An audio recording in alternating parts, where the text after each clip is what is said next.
comme ceux qui veulent être acteurs, hein. Il suffit pas de se balader dans la rue et d'attendre de se faire repérer. Il va falloir un peu créer notre nom partout. Donc oui, on a forcément prévu d'avoir une stratégie de communication sur les réseaux sociaux. 9 jeunes sur 10 ont des projets mais ne savent pas comment s'y prendre. Je suis Cédric Pelletier, entrepreneur et CEO de WeDo, une start-up qui aide les jeunes à se lancer dans leurs projets. Avec Ose tes projets, je vous propose de partir à la rencontre de porteurs de projets engagés, des jeunes qui ont osé se lancer et qui partagent avec nous leurs expériences. Alors inspirez-vous! Aujourd'hui, je rencontre Audrey et Ifik, 22 ans et 24 ans, qui ont pour projet de mettre en place une marketplace pour trouver une formation ou vendre la sienne. Nous allons échanger avec eux aujourd'hui pour voir comment on se lance dans un projet entrepreneurial pendant ses études, entre frères, et sur un sujet comme la formation. Bonjour à vous deux, comment ça va? Bonjour, ça va et toi? Super, super, merci, je suis super content de vous avoir et de voir un petit peu ce projet, où vous en êtes, ce que vous avez fait. On peut peut-être commencer déjà par une première question tout simple. Est-ce que vous pouvez vous présenter? Bonjour à toi, bonjour à tous. Je m'appelle donc Audrey Laelek, j'ai 22 ans. Je suis actuellement en master expertise immobilière, passionné d'entrepreneuriat, passionné de sport, de musique, de plein de choses. Enfin voilà, un petit tour de présentation. Ok, moi c'est Ifik, Laelek du coup aussi, le grand frère d'Audren. Moi je suis en master communication audiovisuelle. Donc pareil, j'ai toujours eu un petit peu des idées d'entreprendre et de devenir mon propre patron. Avec Audren, on a eu chacun de notre côté quelques petites expériences d'entrepreneuriat qui se sont retrouvées assez vite étouffées dans l'œuf. Et on s'est dit, on va essayer quelque chose à deux, de plus sérieux, concret, parce qu'avant on était sur du dropshipping, un petit peu tous les trucs qu'on trouve sur Internet. Et là on s'est dit, on va essayer de faire un truc qui tienne la route. Donc c'est pour ça qu'on est parti du principe d'un besoin et en essayant de trouver une solution et on l'a appelé Octa. Top, alors justement, Octa, est-ce que vous pouvez nous en dire un peu plus? Oui, alors donc c'est une idée qui est née dans le cerveau d'Audren. Il m'en a parlé parce que il s'est dit voilà, si ça peut devenir une entreprise familiale, ce serait pas mal. Ce serait mieux. Donc en fait, on est tout simplement parti du constat qu'aujourd'hui, sur Internet, tout le monde essaie de vendre un petit peu sa formation à droite à gauche, de manière plus ou moins légitime.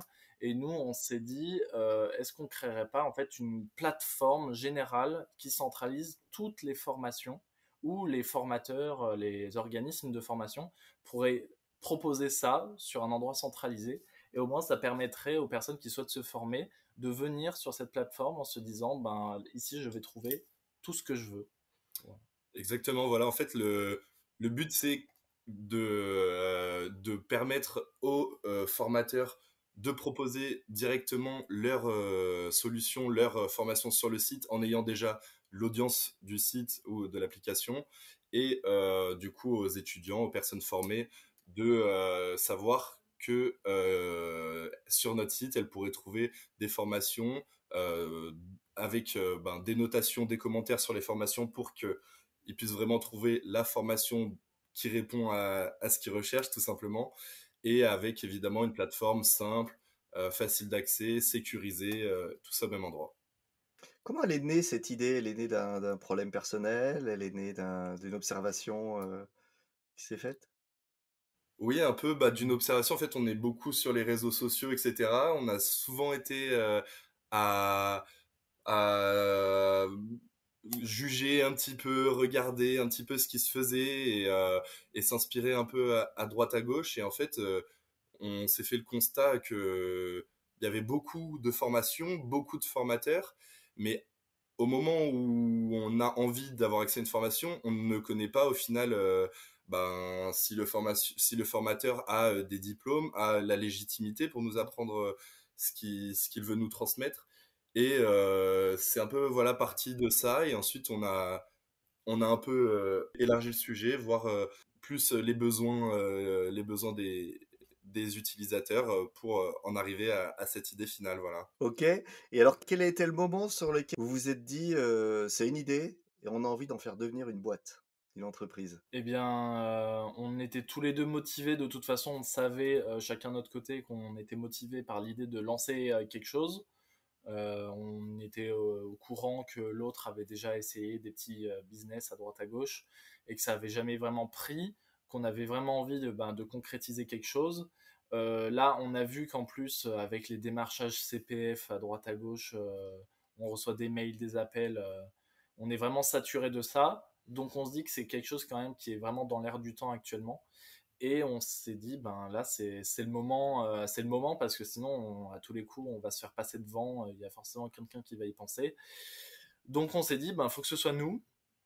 Et c'est pour ça que là, on a décidé, on s'est lancé. Moi, j'avais un petit peu de temps, donc c'est pour ça que j'ai potassé un peu le truc et que je l'ai mis sur la plateforme Wido. Et c'est là que on s'est fait repérer, quoi, et qu'on est là aujourd'hui. Et alors, comment quand on a un projet comme ça, comment on démarre?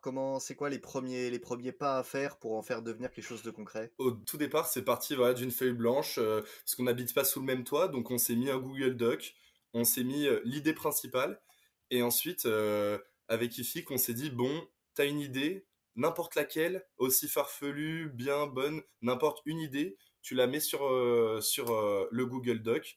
Donc on a mis plein d'idées en rapport avec l'application. Et ensuite, quand on tournait un petit peu en rond, au bout d'un certain moment, etc., on s'est dit, bon, on reprend toutes ces idées. Oui, non, on coche pour garder ça. Et voilà, au final, mais on a encore des idées qui s'ajoutent, etc. D'autres, on se dit, finalement, c'est peut-être trop compliqué, peut-être pas dans un premier temps, etc. Parce que le but, c'est que l'application évolue, évidemment. Et voilà, ça a commencé d'une page blanche Word et ça a fini en beaucoup d'idées. Bon, on a fait des croisements un petit peu de ce qu'on avait. Il y avait des idées qui se contredisaient un petit peu parce qu'on réfléchissait à des fonctionnalités. On essayait de s'inspirer de sites qui marchent bien aussi, des marketplaces qui existent déjà, par exemple, je pense à des prestataires de services. Donc on s'est dit, ben là, ce serait bien d'avoir quelque chose qui fasse sérieux déjà. Au niveau du design, je pense que on s'est beaucoup attardé sur le design, ce qu'on voulait. On a essayé de créer un petit peu des maquettes pour un peu illustrer, imager ce qu'on avait dans notre tête. Et ensuite réfléchir à quel serait le réel besoin d'une personne déjà qui vient pour se former. Donc on a réfléchi, ce sera la sécurité, fiabilité des vendeurs. Donc qui dit fiabilité des vendeurs, c'est-à-dire système de notation, vérifier les diplômes, voilà. Et à partir de là, de fil en aiguille, on a réussi à commencer à créer quelque chose. Et on s'est dit, mince, ça commence à devenir sérieux. Ce qui est plutôt une bonne chose. Et alors vous avez quand même une association originale puisque vous êtes frères. Comment ça se passe quand on est frère, dans une association comme ça entrepreneuriale? Ben, je lui laisserai donner son avis après. Mais en fait, avec Ifik, depuis l'enfance, on a toujours été chien et chat. Nos parents disaient, on vous laisse une carte bleue et vous pouvez faire le tour du monde, quoi. Parce que voilà, on a vraiment, on était vraiment chien et chat. Ensuite, au fur et à mesure, avec les années, etc., eh ben, on a grandi, on a pris de la maturité. On a chacun vu quels étaient nos centres d'intérêt, pas forcément des centres d'intérêt qui étaient exactement les mêmes, mais qui se retrouvaient toujours à des moments. Et du coup, au final, avec FIC, on sait qu'on n'a pas les mêmes choses à apporter au projet, mais qu'elles se complètent super bien. Ouais, alors j'aurais pas dit chien et chat, mais c'est vrai que on a toujours été très souvent tous les deux en fait un peu face au monde. On arrivait vraiment à jouer tous les deux, s'enfermer dans une bulle, et ça construit un peu une relation où on arrive vraiment à se comprendre.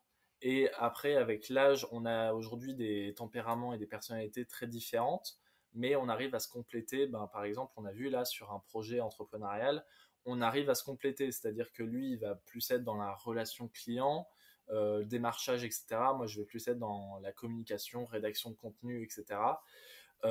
Et ensuite, ça nous permet aussi d'avoir nos points de vue très différents, mais qui permettent de scinder quelque chose qui nous satisfait tous les deux. Et évidemment, si je peux rajouter un point, c'est la confiance. Enfin, quand on connaît quelqu'un depuis 22 ans, ben évidemment, c'est plus facile de lui accorder, pardon, sa confiance. Et voilà, de pouvoir avancer, j'ai envie de dire, un peu aveuglément, sans avoir à se préoccuper voilà, de cette partie-là. C'est effectivement une chose importante dans l'association. Dans l'association, on sait que c'est souvent, c'est souvent des binômes sur lesquels bah, il y a des hauts et des bas. Donc effectivement, vous allez tirer cette force du fait bah, de vous connaître depuis longtemps. Donc ce que je comprends, c'est que vous avez bien réparti les rôles entre vous en fonction de personnalités finalement qui sont complémentaires. Et alors aujourd'hui, par rapport au projet, quelles sont vos prochaines étapes? Où est-ce que vous en êtes? Alors, la prochaine étape, eh bien, ça va être de commencer à réaliser quelque chose de concret. Donc, on a essayé déjà de voir via la plateforme Widoo s'il n'y avait pas possibilité d'entrer en contact avec des personnes du milieu graphique, programmation. Donc, ça, c'est les compétences qu'on n'a pas. Je vois du coup, tu vas ajouter quelque chose. Eh ben, enfin, oui, déjà ça pour rentrer enfin voilà, pour être vraiment dans le concret, quoi. Même sans mettre en ligne demain, mais nous pouvoir se dire, ça va ressembler telle chose, et même en ayant vraiment cette coquille en face de nous, on, il y a d'autres idées qui vont nous venir, d'autres peut-être idées où on s'était dit, ça c'est top, et finalement peut-être qu'il faut le modifier un petit peu. Enfin, voilà, c'est cet aspect-là principal de la programmation, euh, le, euh, le design d'application de site web qui nous manque. Donc ça va être prochaine étape un peu cruciale pour avancer. Mais également, évidemment, le business plan qui, voilà, pour l'instant, on a notre père qui est qui nous aide beaucoup là-dedans. Mais on cherche évidemment quelqu'un qui serait qualifié avec des qualifications là-dedans pour pouvoir faire un business plan vraiment carré et avoir bah, une idée concrète de quelles sont les possibilités. Bon ben voilà, donc si tu écoutes ce podcast et que tu te reconnais dans ce qui vient d'être dit, n'hésite pas à nous contacter, on te redirigera vers Audrey et Ufik.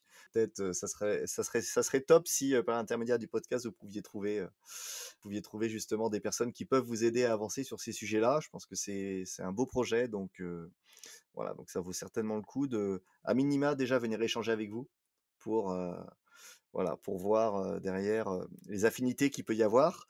Je voulais revenir tout à l'heure sur quelque chose. Vous disiez que c'était pas votre première expérience entrepreneuriale. Vous avez eu d'autres petites expériences. Enfin, c'est vous qui disiez ça comme ça, des petites expériences entrepreneuriales.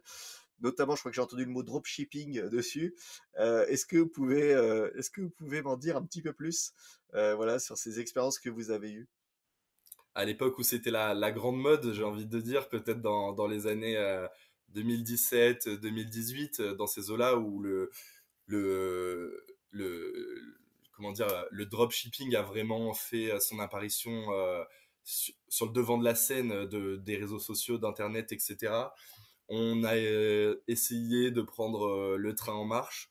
Donc de mon côté, j'ai créé une plateforme de vente de coques de smartphone avec avec un autre collègue à moi. Et finalement, enfin, déjà ça n'a pas marché au niveau des chiffres, mais Est-ce que tu peux juste réexpliquer ce que c'est que le dropshipping? Parce que je ne sais pas si tout le monde le sait. Voilà.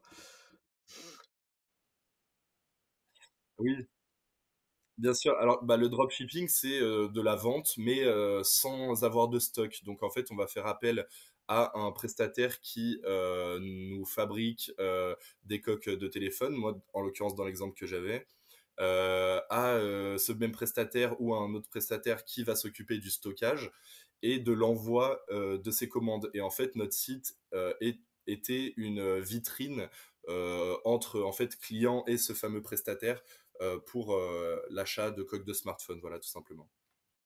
D'accord. Et donc, tu disais, je t'ai coupé, tu disais, voilà, tu étais en train de dire, voilà, sur comment ça s'est passé, comment ça a évolué, du coup, ce site.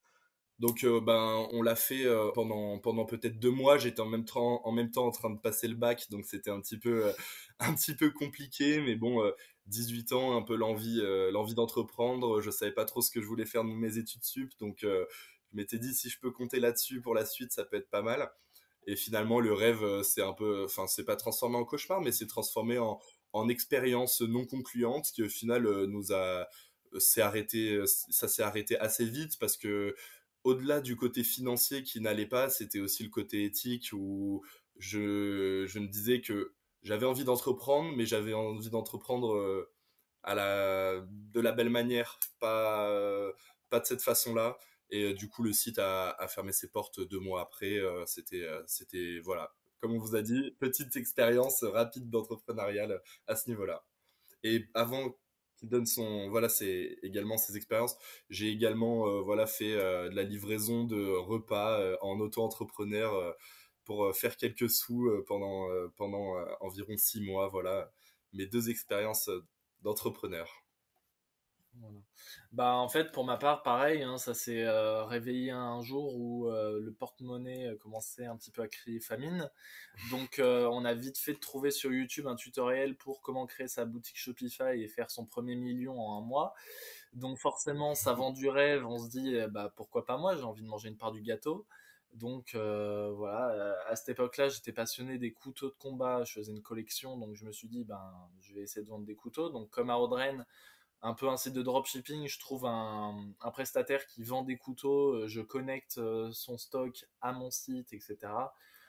Mais en fait, oui, ce qu'on nous dit pas, c'est la quantité de frais qu'il faut avancer avant, qui est de toute façon pareil pour tout projet entrepreneurial. Mais je veux dire, quand on a 18 ans et qu'on est un petit peu naïf, qu'on nous dit ben, tu vas juste gagner 1 million, point barre, on te dit pas ben, d'abord il va falloir acheter un site, il va falloir acheter de la publicité parce que ben, le site on ne connaît pas comme ça. Donc c'est toutes des choses, on va dire, quand on est sur un truc un peu timide, qu'on fait tout seul de son côté à minuit, En ben, rentrant des cours. ça démotive un petit peu. Et là, du coup, ben, faire un projet comme celui-ci en collaboration avec mon frère, c'est quelque chose qui donne envie d'être plus éthique, comme il a dit. Voilà, faire les choses bien, à la française. Et puis, dans la famille, c'est toujours bien, quoi. Mais ces valeurs éthiques, vous les retrouverez parce que c'est quelque chose qui nous tient à cœur d'être euh, enfin français, mais on veut pas s'arrêter forcément aux frontières de la France, mais voilà, être enfin même dans les frais qu'on imposera peut-être aux formateurs ainsi qu'aux étudiants, toujours dans la transparence, dans une éthique irréprochable, et c'est notre ligne de conduite. Voilà. Parce que on a plusieurs idées, en fait, au-delà d'Octa, il y a d'autres idées qu'on a et qu'on aimerait exploiter par la suite si Octa marche. Mais en fait, notre but, c'est de proposer des services. C'est pas de devenir les prochains Elon Musk. Ah oui, pas du tout. Voilà, le but, c'est proposer des services. Donc, toutes les idées qu'on a, c'est des outils principalement qui ont pour but de faciliter, on va dire, le quotidien de tous. Et voilà, donc c'est pour ça on fait ça entre frères. On n'a pas envie de. Enfin, je veux dire, si demain on est coté au CAC 40, ben c'est pas ce qu'on. On n'a pas fait ça pour ça, quoi.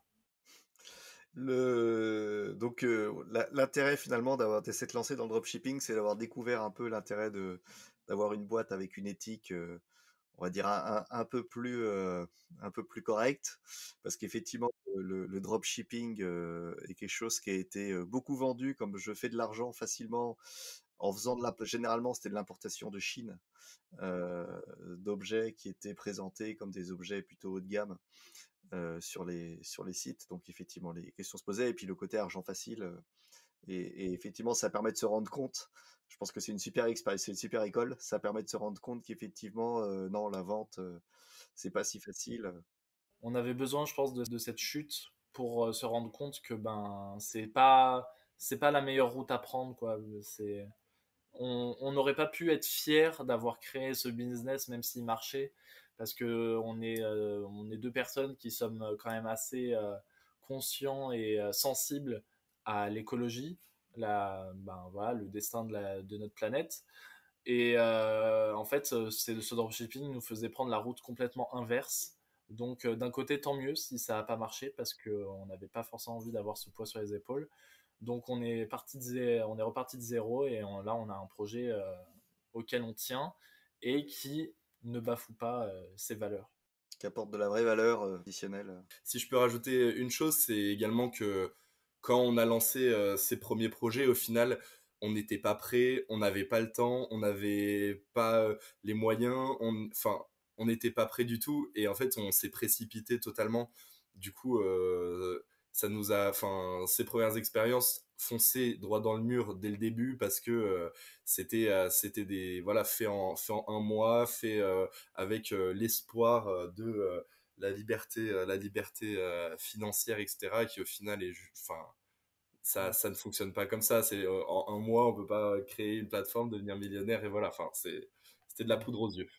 Ouais, ça serait trop facile. Je reviens du coup sur les motivations à devenir entrepreneur. Ifik, notamment, notamment tout à l'heure, tu nous disais, moi je veux devenir entrepreneur pour être mon propre patron. Voilà, c'est quoi vos motivations? Est-ce que ça c'est une motivation que vous partagez tous les deux? Est-ce que Ifik c'est ta motivation principale? Est-ce que tu as d'autres choses? Tu parlais un peu d'impact aussi tout à l'heure, enfin à l'instant. Aujourd'hui, voilà, pourquoi devenir entrepreneur? Ben, en fait, devenir entrepreneur parce que je crache pas du tout sur le statut de salarié, mais je me dis que si je veux changer les choses comme je l'imagine, ben, il faut que je sois acteur. Donc, rien de tel pour ça que ben, d'être la personne qui prend les décisions, pouvoir ben, apporter du changement, des nouvelles idées, etc. Et aussi être son propre patron, ça permet d'avoir la liberté de, ben, si j'ai une nouvelle idée, je peux la lancer, qu'on n'aura pas forcément en tant que salarié. Et ça permet ben, voilà, de toucher à plusieurs choses. C'est-à-dire que là, on a le projet Octa, mais on a d'autres idées, etc., qu'on va pouvoir lancer derrière. Et, euh, et c'est pour ça que oui, c'est en fait une forme de liberté que d'être son propre patron. Et, euh, et je fais tout pour, en tout cas. Et de mon côté, je partage totalement ça. C'est également mon objectif d'être de m'éloigner du salariat autant que possible. En fait, ça vient surtout d'un comment dire d'un besoin, oui, d'être d'une motivation en fait en étant mon propre patron, notre propre patron. On, on travaille, mais on ne compterait même pas nos heures en fait pour travailler sur ce projet qui nous tient à cœur. Et dans ma façon d'être, ma façon de faire, j'ai plus de mal à m'investir sur un projet si je ne comprends pas la finalité, si je suis juste un exécutant. J'ai plus besoin voilà, d'être vraiment concerné par ce que je fais et c'est ça qui va me transcender, qui va me motiver, mais également la liberté d'être où on veut, parce qu'en étant auto-entrepreneur, mais auto-entrepreneur sur le web, ça nous permet si demain on veut être à Paris, on peut être à Paris pour faire le travail. Si on veut être à Pau, on est à Pau. Enfin voilà, il n'y a pas de, il y a pas de limite d'endroit et étant un peu vadrouilleur, etc., je pense que ça nous va bien ce côté de avoir un PC, un téléphone et pouvoir travailler là où il y a une connexion Internet. Exactement. Où vous voulez. Ouais. Ok. Top. Et alors, l'autre sujet bah, de l'entrepreneuriat et de votre future entreprise, ça va être bah, de réussir à faire connaître votre service. Est-ce qu'aujourd'hui, vous avez déjà des idées sur comment vous voulez vous faire connaître, ou est-ce que même vous avez déjà entamé des démarches pour, ne serait-ce que pour sonder des personnes? Alors aujourd'hui, donc on sait déjà que la communication, ça va être quelque chose de très important parce que ben, c'est la base de tout projet pour se faire connaître. C'est comme ceux qui veulent être acteurs, hein. Il suffit pas de se balader dans la rue et de se faire repérer, d'attendre de se faire repérer. Il va falloir un peu créer notre nom partout. Donc oui, on a forcément prévu d'avoir une stratégie de communication sur les réseaux sociaux. Après, à voir si c'est pertinent de faire appel à des influenceurs. Dans tous les cas, oui, il y aura de la communication. Là, c'est juste qu'aujourd'hui, on l'a pas encore mis dans le business plan vu qu'il est en construction. Mais on est conscient, oui, qu'il va falloir beaucoup axer sur la communication pour se faire connaître. Pour l'instant, on n'a pas encore démarché, enfin, commencé des démarches, pardon, pour cette communication-là. On attend d'avoir le projet, on va dire vraiment entre nos mains pour commencer ça. En fait, on n'a également pas envie d'exposer notre projet partout sans l'avoir terminé et que des gens se disent ah il est cool ce projet mais il manque quelque chose etc et qu'au final ce soit d'autres personnes d'autres groupes qui récupèrent un peu l'idée en faisant au final ce que nous on aurait voulu faire mais voilà on veut vraiment attendre d'avoir le projet terminé, qu'on soit fier de ce qu'on a fait pour le présenter et, et voir si ça prend, si ça plaît. Ouais. Parce que le meilleur moyen en fait de voir le projet mourir dans l'œuf, c'est faire un gros teasing et qu'au final, je sais pas, on donne une date de sortie, le projet est pas prêt, on sort une version bêta qui ne nous plaît pas. Et là, c'est le meilleur moyen de voir les gens arriver, se dire c'est pas au point leur truc, et puis partir aussi vite qu'ils sont arrivés. Donc je pense qu'on va déjà attendre d'avoir, comme a dit Audrey, une version du site, parce qu'on commencerait par un site avant une application, avoir une version du site qui nous plaise, qui est fonctionnelle, au moins en version bêta, mais voilà, quelque chose qui soit comme ça, au moins on met ça en ligne, on a nos premiers retours, on peut peut-être retoucher, faire des modifs, etc. Mais voilà, on veut surtout pas se précipiter, on s'est déjà beaucoup trop précipité, on s'est pris un mur, on n'a pas envie de se prendre un mur sur ce coup-là, donc on va faire les choses bien, et puis on est bien entouré, on a notre père du coup, et puis on commence à avoir quelques idées de pistes pour de la programmation. Ok, donc ça fait plusieurs fois que vous dites qu'effectivement vous appuyez sur votre entourage pour bénéficier de compétences, notamment votre père. J'imagine qu'il y a un certain nombre de choses sur lesquelles vous avez dû vous former ou à minima vous renseigner dans tout ce que vous faites. Est-ce que vous avez des ressources privilégiées, que ce soit vidéo, des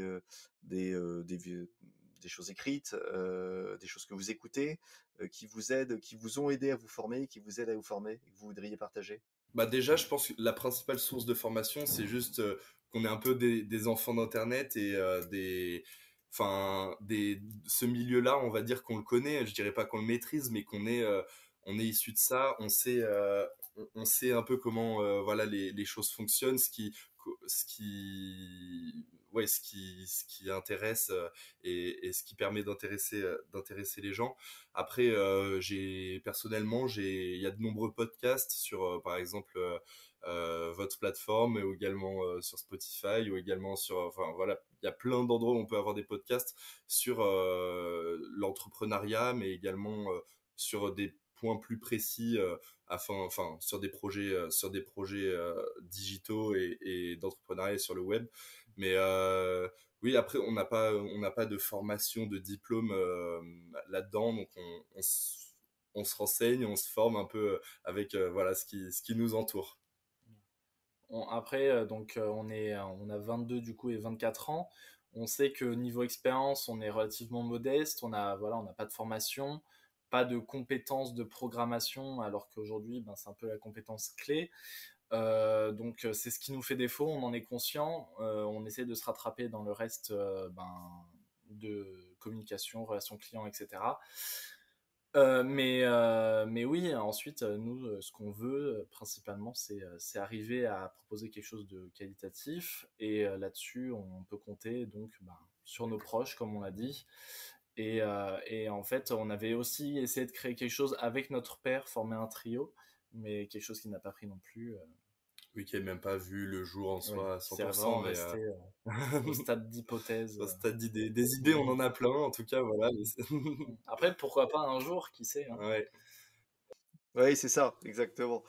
Dans les différents médias sur Internet, est-ce que vous avez en tête un ou deux médias que vous pourriez partager, que vous appréciez, ou que vous avez apprécié regarder, ou un exemple de podcast ou... Euh, Alors, je vais juste commencer si tu veux bien. Vas-y, vas-y. Moi, c'est les TED Talks. Alors, c'est en anglais. C'est des conférences, en fait. Il y en a certains où c'est des entrepreneurs, soit des success stories, ou alors qui vont justement expliquer leur expérience, ce qu'ils ont vécu, parce qu'il y en a qui aujourd'hui réussissent, mais qui sont passés par plein d'embûches. Et ils vont raconter ça. Ils racontent ça en plus d'une façon à capter un public, vu qu'ils font ça devant un public et pas juste devant une caméra. Donc c'est du one shot, c'est du vrai, et oui, on n'a pas l'impression de se faire entuber par un discours des miracles. Donc TED Talk, en plus ça bénéficie d'une assez bonne, enfin Réputation. voilà, c'est une bonne réputation. Donc pour ma part, il y a ça, et puis après je sais pas toi. Ben, ouais, il n'y en a pas un en particulier, mais en fait, je traîne très souvent sur YouTube et il y a pas mal de talk shows, principalement américains, parce que c'est vrai que la culture en soi entrepreneuriale en France n'est pas, enfin, pas aussi développée, du moins qu'elle l'est aux États-Unis, il n'y a pas la même vision, etc. Et des talks américains, mais pas des talks télévisés, ouais, plus des talks des entrepreneurs qui sont un peu dans un contexte un peu plus intimiste et qui parlent avec leur interlocuteur ou leur chat, même des fois directement, et ça permet des échanges. Pas des questions, des banalités, des choses comme ça, mais voilà, des questions un peu peut-être plus poussées, plus des détails, rentrer plus dans les détails, voilà. Ok. Et je rajouterais en précision d'ailleurs pour ceux qui sont pas forcément à l'aise avec l'anglais qu'aujourd'hui les sous-titres sont plutôt assez bien faits sur YouTube, notamment sur le TED Talk, les sous-titres sont plutôt assez précis. Et puis après, globalement, sur le reste, ça suffit pour comprendre. Les sous-titres, même automatisés YouTube, suffisent pour comprendre généralement. Et il y a des TED Talks en français, il me semble, maintenant Ouais, aussi. maintenant ça commence. Tout à fait, qui est effectivement assez inspirationnel. L'avantage des TED Talks, c'est que ça mélange des choses qui sont très concrètes et puis des choses qui sont vraiment purement inspirationnelles, où on peut rester assez épaté devant les réalisations de certaines personnes. Qu'est-ce que aujourd'hui, qu'est-ce que vous pourriez donner comme conseil aux jeunes qui nous écoutent et qui ont des idées ou qui aimeraient bien faire un projet mais qui n'ont pas encore franchi le pas? Si je peux me permettre, ouais, c'est le truc principal, ce que je dirais, c'est prendre le temps d'être fier de son projet avant de vouloir le présenter et prendre le temps de d'être sûr de tous les aspects du projet, d'être en cohérence avec ce qu'on espérait, avec ce qu'on espérait, ce qu'on a envie que ce projet devienne, et pas avoir l'idée et vouloir le sortir la semaine prochaine, quoi. Parce que ça, c'est un coup à foncer dans le mur, et juste prendre du recul sur le projet, être aussi soi-même critique et ouvert aux critiques, parce que même des critiques certaines non constructives peuvent au final voilà, faire penser à d'autres choses, et ouais, prendre son temps et être passionné par ce qu'on fait. Bah, je vais pas dire on a le parcours modèle, mais je pense que comme ce qu'on peut entendre un petit peu partout, il faut essayer. On réussit pas toujours du premier coup. J'ai l'impression de répéter les discours que j'ai entendus sur YouTube. Et, voilà, donc je veux dire, c'est à force, ouais, de persévérance. Ben, si on veut vraiment, on peut. Ça, c'est vraiment la phrase bateau. Mais, voilà, il faut pas se décourager. Les échecs, c'est possible. Nous, on a décidé de s'entourer. Je pense que l'entourage joue beaucoup parce que lancer un projet seul, c'est quand même difficile de compter que sur soi. On a vite fait de se dire, ben là, je suis bloqué, j'ai pas cette compétence, ben du coup, je peux rien faire. Voilà, donc faut pas hésiter à s'associer. Alors c'est sûr qu'il faut s'associer avec des gens de confiance parce que ben on a vu trop de duos éclater. Donc pas forcément frère ou sœur ou dans la famille, mais voilà, avec vraiment quelqu'un avec qui on partage les mêmes idées, les mêmes projets et les mêmes objectifs. Et à partir de là, ben, pas hésiter à essayer, se donner au maximum. Et, euh, et comme ça, ben, si c'est fait avec le cœur. Et ma petite phrase bateau, c'est vaut mieux avoir des remords que des regrets, donc vaut mieux. Elle est bien celle-là. Ouais, elle est bien. Vaut mieux y aller, se donner, être fier de ce qu'on a fait, le présenter. Ça marche pas, bah c'est pas grave, ça aura coûté un peu d'argent, ça aura coûté du temps, mais au moins on se dira pas toute notre vie, purée, si j'avais essayé, j'aurais peut-être chef d'entreprise, content de ce que je fais, etc. Enfin, voilà, faut pas avoir peur de se lancer, mais prendre son temps. Et surtout pas avoir peur d'en parler au moins à ses proches avant pour voir, essayer de capter un peu la température, voir s'ils trouvent que c'est une bonne idée avant de se lancer tête baissée dans le projet. voir déjà si c'est susceptible d'intéresser nos proches. Et j'ai eu pour ma part l'expérience d'une idée de projet que j'ai un peu trop tardé à lancer, et au final pendant le confinement quelqu'un l'a sorti, et aujourd'hui voilà, c'était le projet que je comptais montrer pour mon master entrepreneurial, là où j'ai eu mon statut étudiant entrepreneur, et pendant le confinement je me suis fait doubler, et aujourd'hui c'est quelque chose qui est en train d'exploser un petit peu partout, donc voilà. Donc, faut se lancer. Faut se lancer, en tout cas, plein de paroles inspirantes, pardon. On arrive à la fin de cette interview. Pour finir, je voudrais vous poser 4 questions courtes à répondre par une phrase. Alors une phrase chacun, hein, on va être sympa, on va pas partager chacun la moitié de la phrase. Et donc on va terminer avec ces 4 questions. Donc je commence. La première, qu'est-ce que vous préférez aujourd'hui dans cette aventure ? Je vais commencer, je dirais le défi. Le goût du risque. Le goût du risque.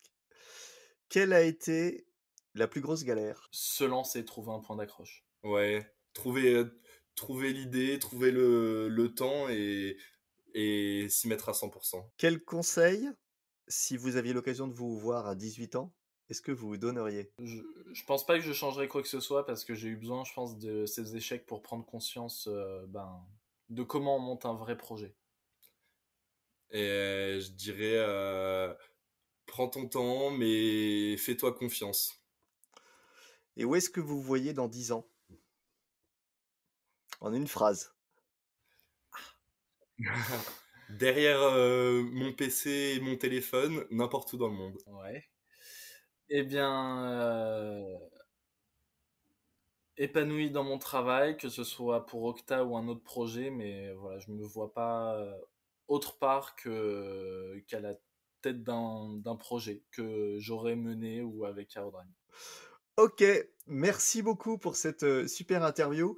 Plein de choses inspirantes finalement. Vous inspirez les TED Talks, mais vous avez aussi vos paroles inspirantes. Donc c'est une super chose. J'espère que vous allez vite trouver les éléments qui vous manquent, les personnes qui vous manquent pour pouvoir avancer, les compétences qui vous manquent pour pouvoir avancer. Mais j'en suis certain, comme vous dites, l'idée c'est d'en parler, de s'entourer. Donc en faisant ça, ça devrait fonctionner. On mettra tous les liens avec le podcast pour pouvoir vous suivre, rentrer en contact avec vous. Donc encore merci pour ce partage aujourd'hui dans le podcast. Merci à toi et merci de nous avoir écoutés aux auditeurs. À très vite. Salut. Au revoir, à bientôt. Merci d'avoir écouté cet épisode du podcast Osté Projet. N'hésitez pas à le partager autour de vous et de mettre une note 5 étoiles avec un gentil commentaire qui nous fera ressortir dans les classements. Si vous aussi vous avez une idée, mais que vous ne savez pas comment vous y prendre, vous pouvez vous lancer sur widoo.com, notre équipe est là pour vous aider. Le lien est disponible dans la description du podcast. À très vite!